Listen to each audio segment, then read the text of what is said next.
Олег Сенцов прикутий до ліжка. На 40-й день голодування в російській колонії Лабытнанги обранця Кремля почали відмовляти рецептори.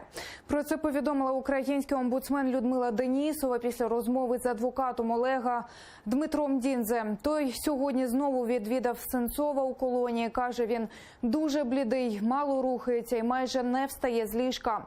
Український режисер, пише Людмила Денісова, на межі другого кризу. Перший стався на 26-й день голодування. Олег Сенцов 14 травня оголосив безстрокове голодування, вимагає від Російської Федерації звільнити усіх українських бранців Кремля.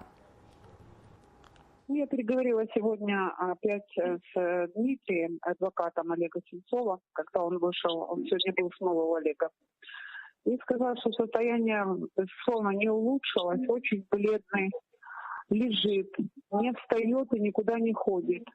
Он, конечно, стояковый, он решил идти до конца, то есть до выполнения его требований.